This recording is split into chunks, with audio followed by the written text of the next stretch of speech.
When was the Great Flood? To be fair, there have probably been many floods, but I mean the epic biblical one. Calculating the date based on the Old Testament took about 2,000 years. The accepted traditional date is 2350 BC, but I'm sure you can come up with some arguments for different dates. For this video though, we'll go with this one. All over the world, there are ruins of advanced civilizations that existed way before the Great Flood. These lost civilizations left behind some incredible clues, starting with a flooded kingdom in India. The flooded kingdom. By complete accident, divers uncovered the remains of what was once a massive city in India. And no, it's not Atlantis. This one is 100% real. The city has been dated to be 9,500 years old, making it one of the most ancient places on today's list. This kingdom thrived a whopping 7,150 years before the Great Flood from the Bible. Marine archaeologists found the ruins underwater in the Gulf of Cambay near India's western coast.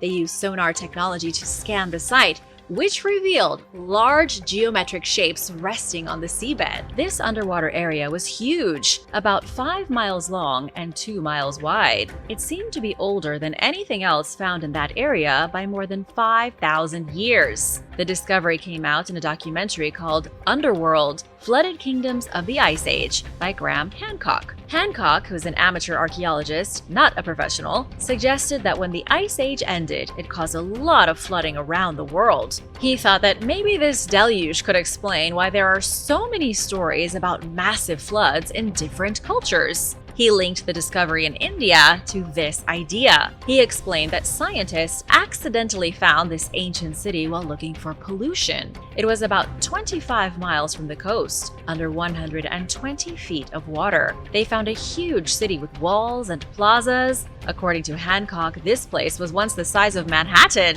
And the stuff they found there, like pottery and human bones, seemed to be ancient, over 9,000 years old. That's way older than most other cities that archaeologists have found. However, some experts doubt these findings because the artifacts were picked up using dredging, which isn't as careful as regular archaeological digs. Dredging is really extreme since it scoops up the entire bottom of the sea floor by dragging a net or equipment across it, which can be very damaging. Researchers are not too happy about it. Some pieces of wood that were recovered this way were dated to about 7,500 BC, but experts disagree on whether that's really important. Some scientists think the wood is just from old forests that were covered by rising sea levels. They don't believe it proves that there was a whole ancient civilization there, and they don't believe that these artifacts are proof of an ancient flood. They think maybe the divers just found a big pile of old stuff spread out in the area, and then got together and called it a city. What do you think? Is Graham Hancock full of it?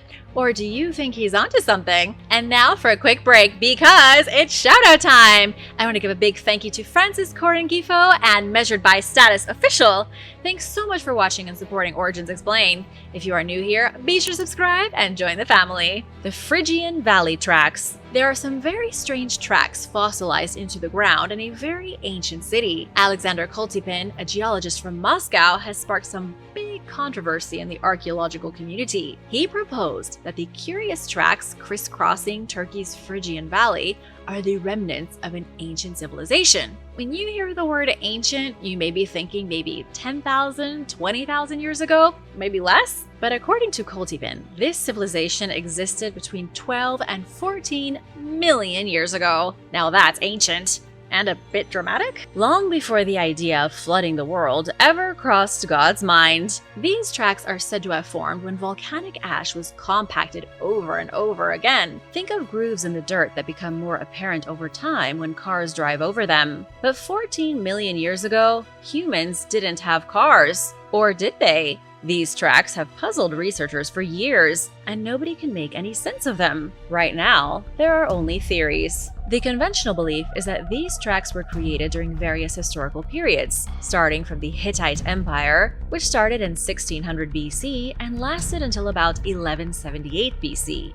Over time, paths were deeply etched into the soft rock by the Phrygians, the Greeks, and even Alexander the Great himself with his armies, eventually integrating into the Roman road network. However, Koltepin and his colleagues colleagues have delved deeper into these rocky fields, suggesting that the tracks were not formed by lightweight carts or chariots. Instead, he thinks the tracks were created by enormous all-terrain vehicles operated by an unknown civilization. He asserts that the distance between each pair of tracks remains consistent, resembling that of modern vehicle wheels, although the grooves are much too deep for today's cars. The deepest ruts, measuring about 3 feet, exhibit horizontal scratches, indicating the presence of ancient axles. Kultipin proposes that the sheer weight of these prehistoric vehicles caused the tracks, which later became petrified, preserving the evidence. He draws parallels to dinosaur footprints, which have been naturally preserved in a similar way. Take a moment and look at these tracks. They are extremely deep, cutting into the surrounding rock. It seems almost impossible that they would have been created by the skinny wheels we associate with chariots from the ancient world. Now check out these wheels from a modern all-terrain vehicle. Doesn't it seem more likely that these grooves were created by a bigger, more powerful machine? Despite the controversy surrounding his claims, Kultipin remains steadfast in his belief that these tracks provide evidence of a civilization predating conventional history. He speculates that the beings responsible for these tracks may not have been like modern humans. He hints at the possibility of a civilization existing before the known history of our world. Similar mysterious tracks are found in other parts of the planet, notably in the Maltese archipelago. But some of these other tracks lead off cliffs or into the ocean, posing unanswered questions about their origins and purpose. While Kultipin's research continues to investigate anomalous sites, mainstream academia remains skeptical of his unconventional theories. It may take some time before they are fully embraced. What are your theories about these mysterious tracks in Turkey? Let me know in the comments below. And what do you think about a civilization being around 12 million years ago? That's the shocker right there. The ziggurat of Ur. In ancient times, people in places like Iraq and Iran built massive structures called ziggurats, like pyramids but with steps. One of the coolest ziggurats ever discovered is the Great Ziggurat of Ur. It was built in the 21st century BC by King Ur-Nammu, who founded the Sumerian 3rd dynasty of Ur in southern Mesopotamia, or modern-day Iraq.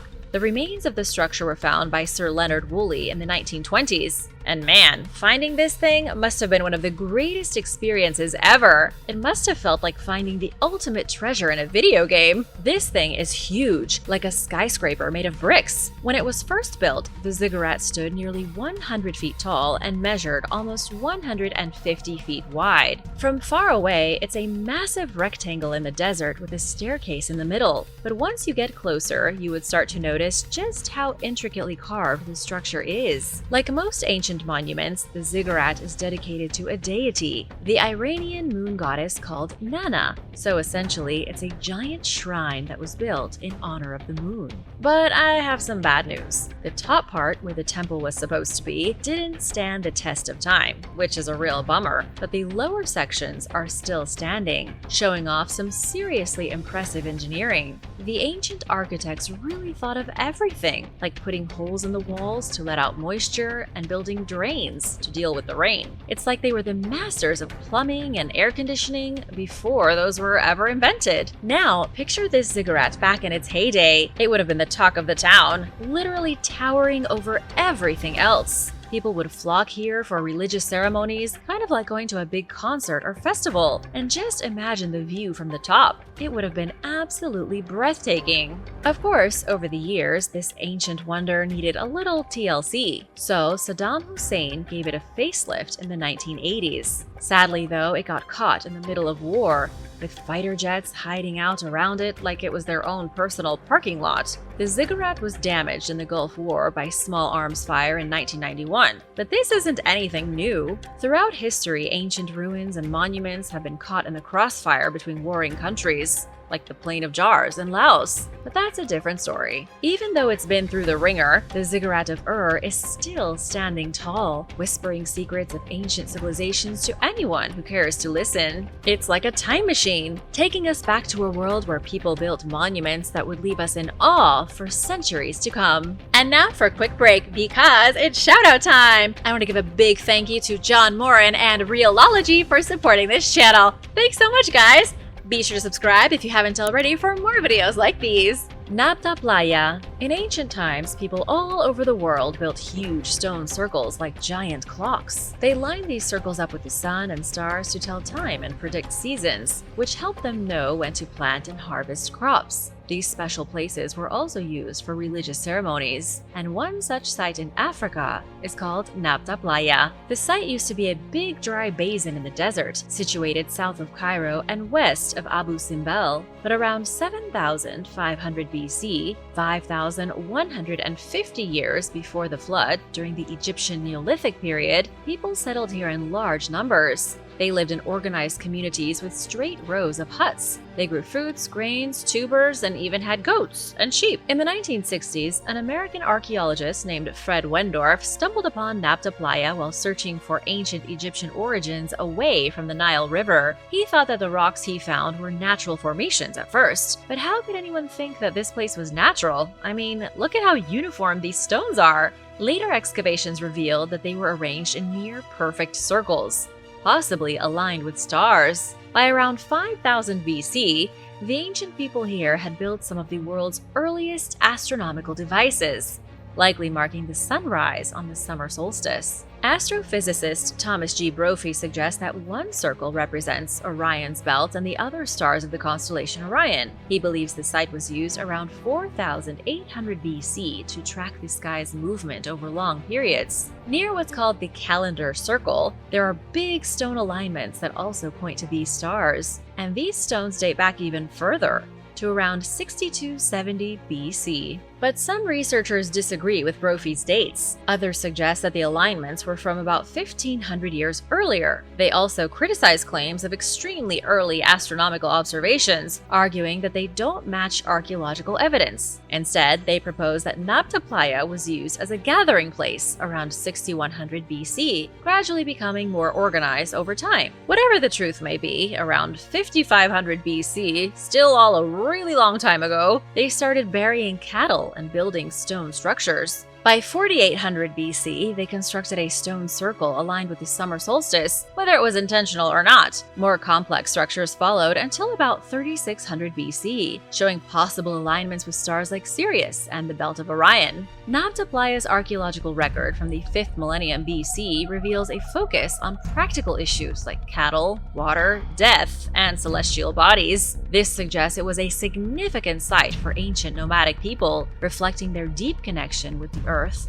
the Sun, and the stars. Jinsha. Jinsha sounds more like the name of an ancient board game than anything else. But in reality, Jinsha is a very mysterious burial site in China. The mysterious discovery in Jinsha could change the entire history of China. And China's got a lot of history. This place was uncovered by a development company that was digging in the Chengdu suburbs in 2001. When it was first discovered, it was nothing more than a series of holes surrounded by dry scrubland. But today, Jinsha is an on-site museum, allowing tourists and locals alike the opportunity to explore its ancient ruins. Pretty cool, huh? Archaeologists have dug up the foundations of over 70 houses. They've uncovered the largest palace of pre-Qin dynasty in southwestern China, and they've also discovered various tombs. So, if you plan to visit China, be sure to add Jinsha to your itinerary. This Neolithic site is extremely old, dating back to around 3500 BC, predating the flood by more than 1,000 years. And some pretty interesting things have been found here. There are sacrificial bronze vessels that rival those found in other ancient places, like the Middle East. This is a bit of a mystery to researchers who don't exactly understand how these people were able to fire clay to such sophisticated levels. There are also axe heads in Jinsha that were carved from polished jade. And perhaps the most intriguing artifacts of all are the mysterious stone faces that have been found littering the site. These stone faces do not look like human faces. They look more like green goblins or even aliens with narrow slanted eyes and large bushy eyebrows. They also have long pointed ears, which seem to be pierced, suggesting that these people also wore jewelry. But were these supposed to be gods or perhaps ancient leaders? We still don't know. Popular history in the country claims that Chinese civilizations originated near the Yellow River, beginning with the Shang and Xia dynasties. But between 2070 and 1046 BC. These dynasties supposedly came up with the first examples of Chinese writing. Excavations at Jinsha and other nearby settlements, however, confirmed the suspicions of many archaeologists that Chinese civilization has different origins. 30 miles away are the ruins of Sanxingdui, which is surrounded by a wall that stretches for 7.5 miles. It was once a busy center for trade, with elephant tusks and minerals like tin and copper being found. This proves that the people who lived here had a sophisticated bartering system, and they may have even had their own currency. Remember those goblin faces I mentioned before that were found in Jinsha?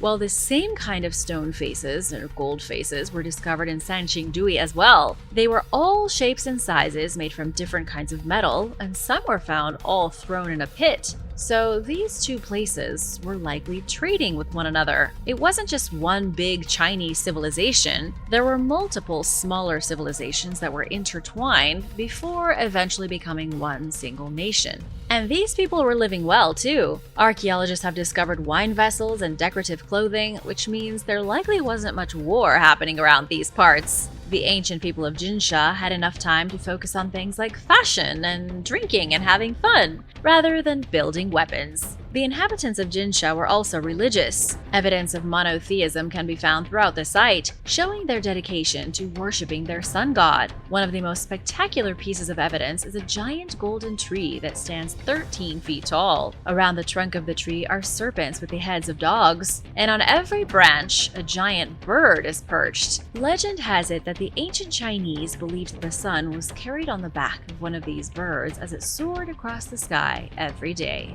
The world's oldest fortress. Archaeologists have found what could be the oldest fortified site in the world in a remote part of, you guessed it, Siberia. The site, called Amnaya, is thought to be the northernmost Stone Age fortification in Eurasia. Experts believe that such advanced structures could only have been built by farming communities. However, archaeologists have revealed that Amnaya dates back to around 8,000 years ago, during a time when people in the region lived by hunting, gathering, and fishing. No farming here. This discovery proves that hunter-gatherers in Siberia built fortified settlements several centuries before similar structures appeared in Europe. But this isn't much of a surprise by now. It seems like every year, a new discovery challenges the beliefs of mainstream archaeologists. Amnaya is just one of them. The study was led by researchers from Germany's Freie University in Berlin, who conducted fieldwork at the Amnaya site in 2019. They collected samples for radiocarbon dating, confirming the ancient age of the site. The prehistoric people of Western Siberia lived sophisticated lives. They fished in the Amnaya River and hunted animals like elk and reindeer using spears made of bone and stone. They also made decorated pottery to store extra fish oil and meat. The abundant resources in the Siberian taiga likely influenced the construction of fortified settlements. These communities may have served as strategic points to control fishing spots and protect against rival groups. The Amnaya site includes wooden palisades, or defensive structures made of upright posts built in a fence-like formation, as well as ditches and banks. This indicates that the inhabitants of this place plan to stay here a long time. Evidence suggests that this settlement was repeatedly destroyed by fire, possibly due to conflicts with other groups. That would suck. Imagine spending months building a fence just to have it burn down, forcing you to start all over again. And this happened more than once. The discovery of Amnaya has significant implications for understanding human prehistory and the nature of hunter-gatherer societies. It suggests that the development of societies was not always linear and could take different paths. This challenges the stereotypes of hunter-gatherer societies as simple and mobile, revealing their ability to create sophisticated structures. See, ancient people are way smarter than we give them credit for. The sacred city of Caral. In the dry and distant Supe Valley in Peru, there is an amazing archaeological wonder called the Sacred City of Caral. It's tucked away between the rough Andean mountains and the vast Peruvian desert, marking an interesting point in human history that we still don't know much about today. Caral is almost 5,000 years old, making it ancient by any definition of the word. 1,300 years before the flood, the city was extremely advanced for its time. Even though it's older than the famous pyramids of Egypt, there is evidence that it was just as impressive with its sophisticated buildings and complex society. The city is huge and has 6 tall pyramids, 2 special sunken ceremonial areas, carefully planned neighborhoods, and an incredible irrigation system that turns a desert into farmland. I mean, how do you even do that? Finding Caral changed what we thought we knew about the early societies in the Americas. It's made us ask lots of questions and keeps archaeologists and researchers on their toes. Today, the city is recognized by UNESCO as a World Heritage Site.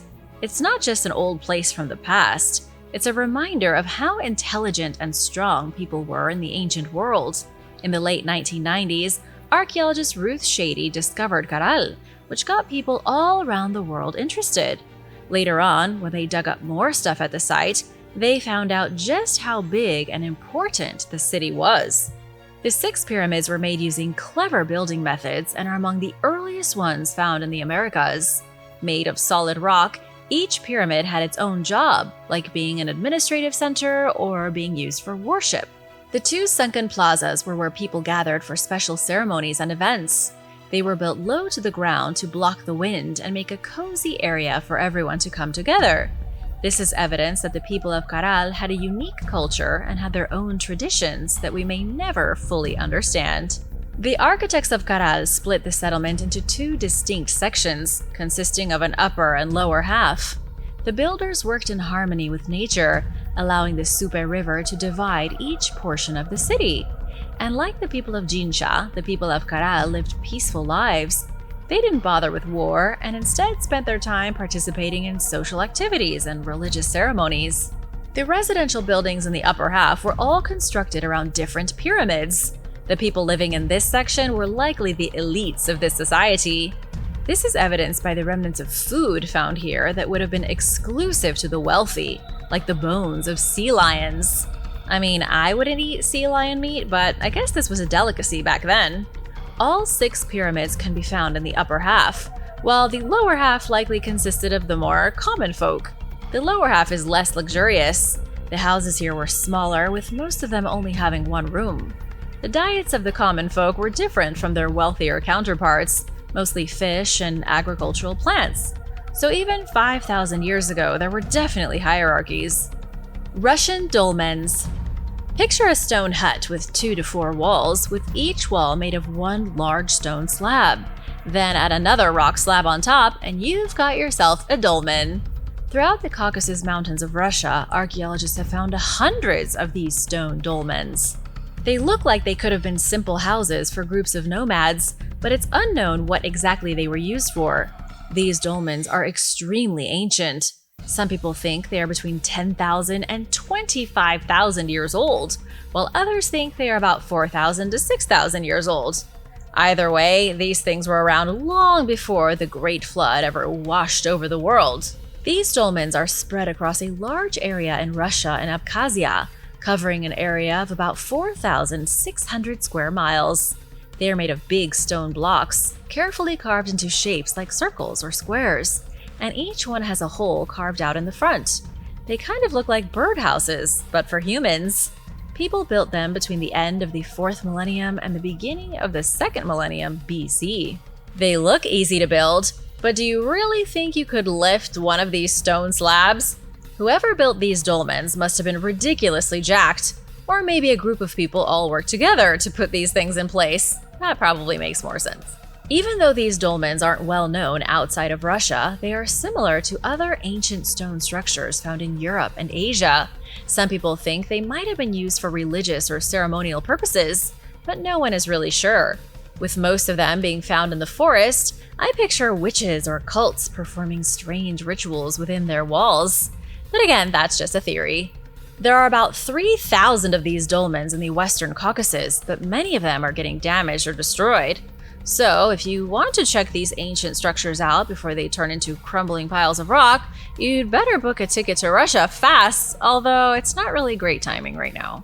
Nearby, there are often stone walls and pottery, suggesting that they may have been used for burials. Some dolmens even have special decorations on them, like zigzag patterns, concentric circles, or pairs of breasts. Yep, you heard me. Maybe some of the huts were designated for females while others were for males, and that's how they told them apart. I don't know.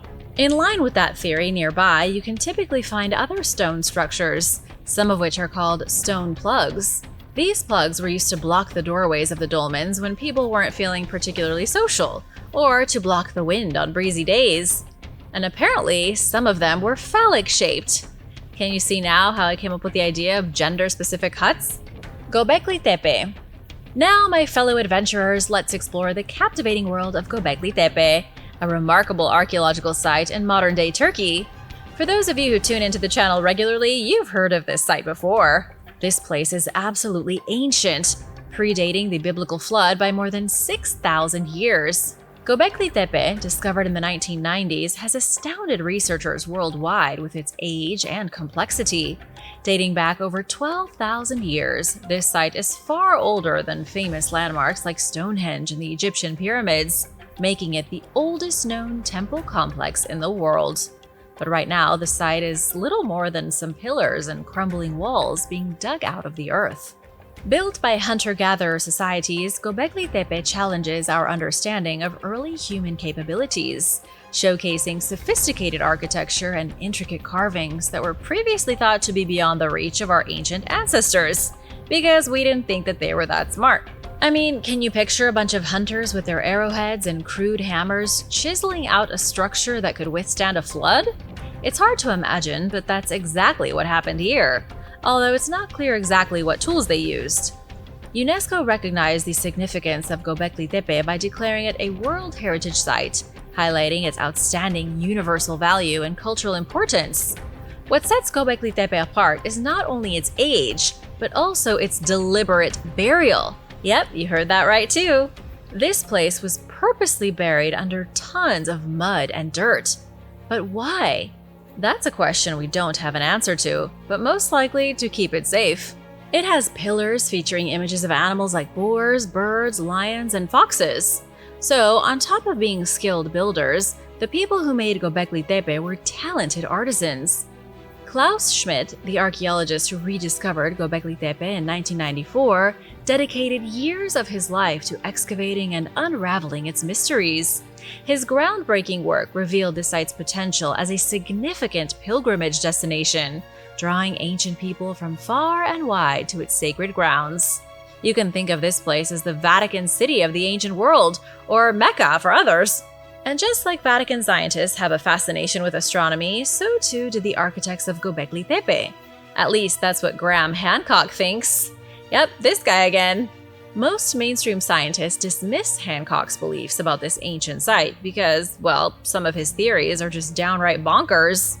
But let's entertain his ideas for a moment.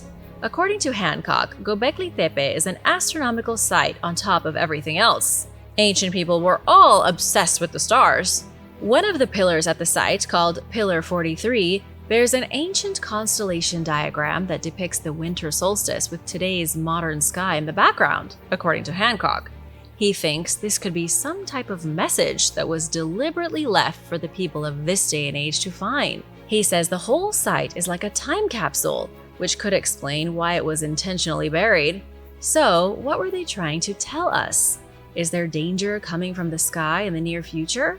Unfortunately, by the time we figure it out, with all the conflicting views about the site, it might be too late. Klaus Schmidt died in 2014, before the truths of this place could be unveiled. But luckily, excavation work is still being done today. Schmidt's team, decades-long dig at Gobekli Tepe is still ongoing. So, who knows what other interesting things could be uncovered in the years to come. The Pyramid of Queen Sesheshet. The tomb of a bald queen was discovered in Egypt. Hairlessness was apparently a problem that even the ancient Egyptians had to deal with. But honestly, being bald was probably the least of their worries back then. In September of 2008, archaeologists found this ancient pyramid, the resting place of Queen Sesheshet. Say that 3 times fast. She was the mother of Pharaoh Teti, the founder of the 6th dynasty of Egypt. Dating back approximately 4,300 years ago, about 2,000 years before the world was reset by the Great Flood, this tomb lies near the pyramids containing the wives of Unas. But who the heck is that? Well, Unas was the last ruler of the 5th dynasty during the Old Kingdom period between 2649 and 2130 BC. He was likely a big deal. I mean, he was ancient Egyptian royalty, so he must have been, right? Well, not so much is known about him, but his wives' tombs are right next door to Queen Sesheshet's tomb, who researchers do know a great deal about. The Queen's Pyramid, along with the others I just mentioned, form part of the extensive Saqqara necropolis that's located about 12 miles south of Giza. After 2 years of meticulous excavation, researchers unveiled the pyramid's dimensions. Its sides measure approximately 72 feet in length at the base, with an original height of around 45 feet. Today, though, the pyramid's square-shaped structure stands only about 16 feet tall. It's not completely destroyed, it's just buried beneath a bunch of sand. But remnants of its once pristine white casing provide tantalizing clues to its former glory. Queen Sesheshet, the central figure associated with this pyramid, is a fascinating character in ancient Egyptian history. Known primarily for her baldness, she was revered as the embodiment of the goddesses Isis and Hathor. These deities were symbols of motherhood, festivities, and love. Pharaoh Unas most likely died without an heir to the throne, but one of his daughters, Iput, married Sesheshet's son, Teti. It's been said that Teti's mother played a huge role in arranging their wedding, enabling her son to become the ruler of Egypt. So she was basically the ultimate supermom. Although we're not sure how much power Sesheshet had in politics, finding her pyramid helps us better understand what she did in the royal court and how important she was during the 6th dynasty. She may have had great influence, considering she was the pharaoh's mother. Or maybe she just enjoyed the life of luxury that Teti offered her from the throne. Nobody's really sure.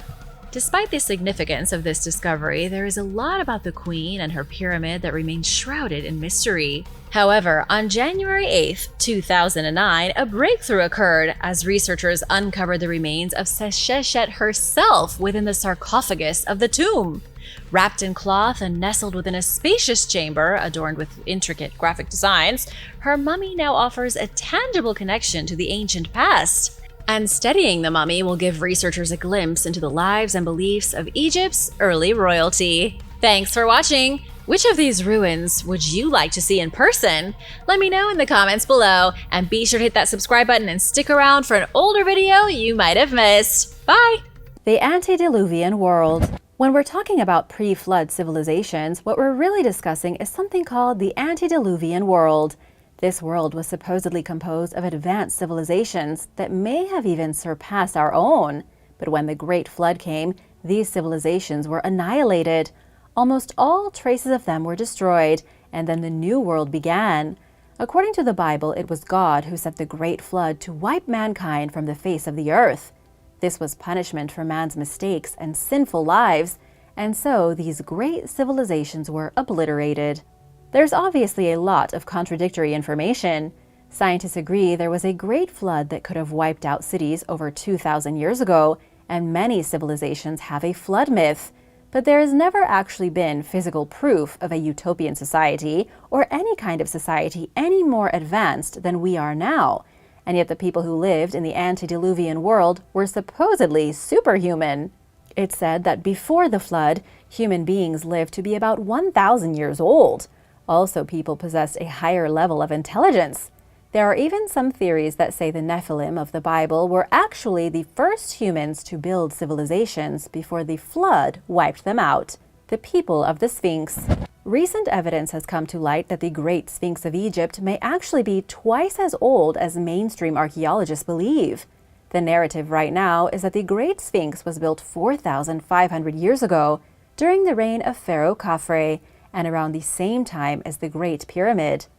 But it may have actually been built 7,000 years ago, long before any biblical flood. The Sphinx itself is formed from blocks of carved limestone. It's about 240 feet long, standing guard in front of the necropolis of Giza. Most archaeologists would say the Sphinx was built as part of the pyramid complex. But the pyramids may have been built around the Sphinx because it was already there. We know based on the erosion of the limestone that the monument spent at least 700 years buried in the sand. At some point, it had to be dug out of the desert sand like a lost artifact. We don't know if it was the ancient Egyptians who dug it out of the sand 4,500 years ago, or if it was done later. Then there's the matter of the erosion on top of the Sphinx. It looks like the erosion is caused by rainfall, yet this type of erosion doesn't appear anywhere else in the area. That's because there is very little rain in Egypt. And so, if the Sphinx was indeed eroded by rain over thousands of years, it must have been built when Egypt's weather patterns were different. This would place it at a minimum of 7,000 years old. None of this is proven, and it's all mostly speculation. But if it turns out to be true, it would mean the Sphinx was built by an earlier, pre-flood civilization even older than the Egyptians. Under the Black Sea, scientists have just discovered the remains of an ancient human settlement hiding underneath the Black Sea. This is authentic, documented evidence of ancient humans who thrived on a prehistoric shoreline before it was swallowed by the Great Flood thousands of years ago. It was Dr. Robert D. Ballard who helped to discover the surprisingly well-preserved structure 12 miles off the coast of Turkey. You might not know his name, but Dr. Ballard is the same undersea explorer who used robotic devices to find the resting place of the Titanic. This guy is the one to call if you want something found in the ocean.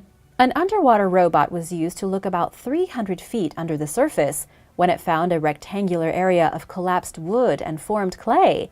This area was part of a settlement, and the sea floor was scattered with artifacts, carved wooden beams, stone implements, and the ruins of a mud foundation.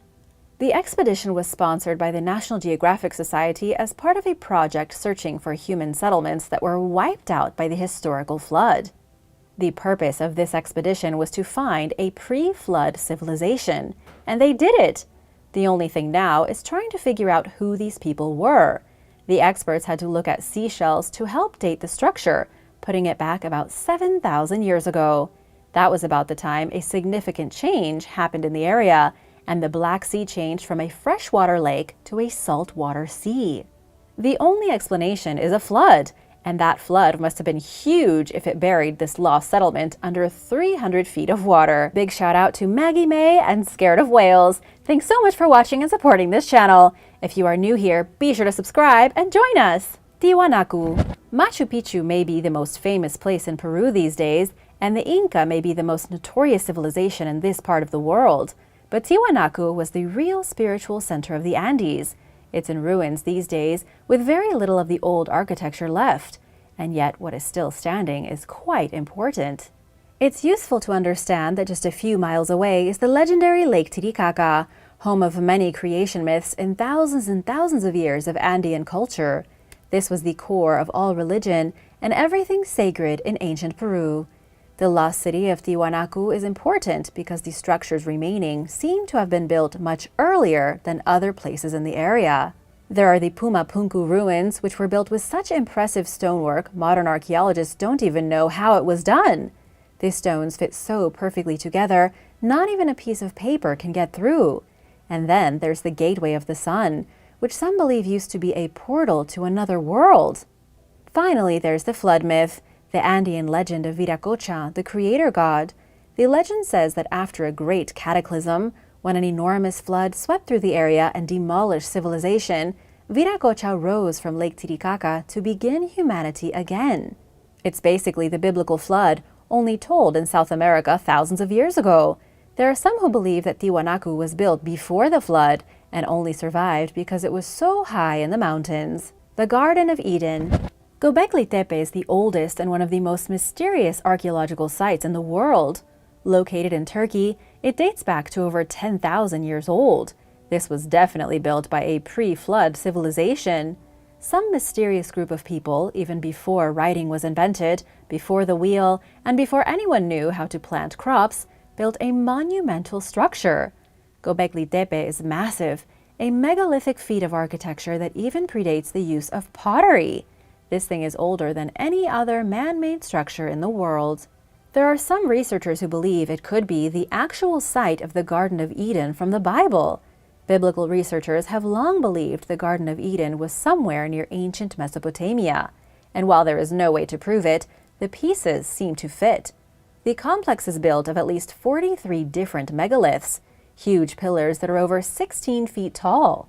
Plus, evidence from geophysical surveys shows there could be more, as many as 250 more, lying buried in the dirt near the site. 10,000 years ago, this could have been the first temple of man, occupied only by Adam and Eve. If biblical speculation is to be believed, this could be the actual place where the first race of humans began before the flood thousands of years later. Atlantis. The story of Atlantis is thousands of years old. It was immortalized by the Greek philosopher Plato, who described a city inhabited by a great and highly advanced civilization. This civilization became so advanced and so proud of itself that the gods smote them for their arrogance. They were destroyed in just one night by a great disaster. Within moments, the entire city of Atlantis was plunged into the sea. It's easy to see the correlation between Atlantis and Noah's Ark. We can also see it in the Hawaiian mythology of Nu, the Ark Builder. Almost every civilization wrote of a great flood and the rebirth of the world afterward.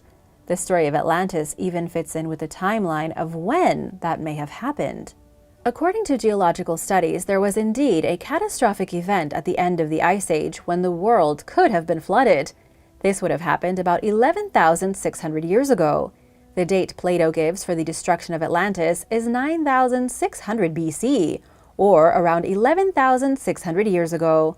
Plus, scientists have already confirmed that physiologically and anatomically speaking, people from back then would have been similar to us. They would have had the same intellect as us. And so, even though we don't know if Atlantis existed, the whole concept of an advanced race of people back then being wiped out by a flood is plausible. The Chatata Wall. The Chatata Wall is on Hooper Farm, about 13 miles from Cleveland, Tennessee. In the summer of 1891, Isaac Hooper was out one day doing some work on his farm when he came across a stone sticking about 6 inches out of the ground. This was only one of many stones making up a mysterious wall that had been buried on his farm. He ended up digging the wall out and discovered a baffling length of stonework over 3 times longer than a football field. This thick wall in the middle of rural Tennessee seemed like it had no purpose. It was covered in indecipherable inscriptions.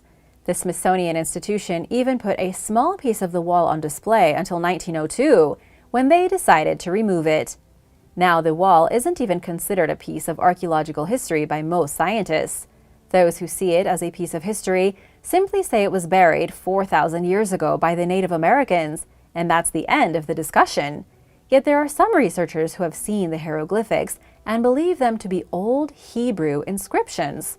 This would make the wall not a Cherokee relic, but one of ancient Israel. If this is true, that means the wall was built by a pre-flood society with direct ties to the Holy Land on the other side of the world. It seems like quite the stretch, though, and there doesn't seem to be much scientific interest. The Yonaguni Monument. The Yonaguni Monument was discovered in the 1980s by a scuba diver who was looking for hammerhead sharks off the coast of Japan. The monument is enormous, covering an area of over 180 feet by 150 feet. It appears to be a sunken pyramid. The walls are smooth with various tiers climbing up to the top. Every single thing about this monument screams out ancient society. But mainstream scientists think it is just a natural formation. It's sitting on the floor of the ocean at a depth of around 100 feet. Nobody knows who built this monument, if it is one, or how long it's been down there.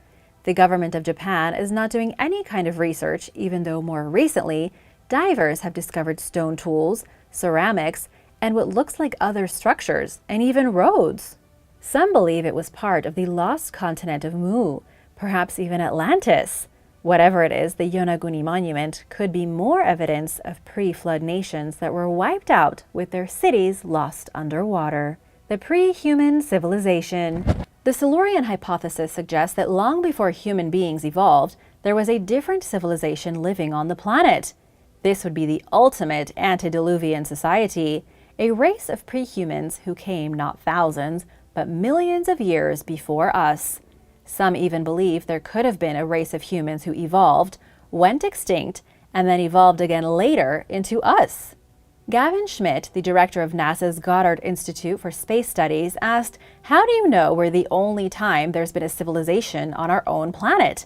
As reported in The Atlantic, When it comes to direct evidence of an industrial civilization, things like cities, factories, and roads, the geologic record doesn't go past what's called the Quaternary period, 2.6 million years ago. If we are going back this far, we are not talking about humans. It could be an ancient species that rose to civilization, but even if an industrial civilization lasted only 100,000 years, 500 times longer than ours, there would be no evidence of it left. There is little evidence that this hypothesis could be correct, but there are scientific facts that say it could be possible. The question is, what impact or signs would they have left? And what will be left of our civilization millions of years from now? Genetic entropy. Genetic entropy is a terrifying subject. It's a fringe theory that says genetic mutations in human beings are slowly accumulating until we all go extinct. It was a theory first proposed by a man named Joseph Mueller in 1932. People living in the pre-flood world supposedly lived up to 10 times longer than we do today, and this all has to do with so-called genetic entropy. Starting at the top, Adam lived for 930 years. Noah then lived for a whopping 960 years. But after these guys, Abraham lived for 170 years, and by the time Moses came around, he only lived to be 120. Here's where this gets interesting. The rate of decay here is exponential, with a curve off by only a few fractions of a percentage point. In scientific terms, whoever wrote Genesis must have had a very sophisticated understanding of numbers and mathematics. Either that, or they were reporting legitimate facts. It might seem ridiculous to even entertain the notion that people could live for 960 years, but we just don't know what happened way back then. The theory is that in the pre-flood days, humans had no genetic issues that caused them to get sick and old. After the flood, that all changed. People lived too long, and it caused too many problems. And so the mutations came, and we lived shorter and shorter lives until the medieval days, when many people only lived to be around 30. Now it's going back up because of our medical technology, not really because of our genetics. Thanks for watching. Be sure to subscribe if you haven't already, and I'll see you soon for another shocking video. Bye!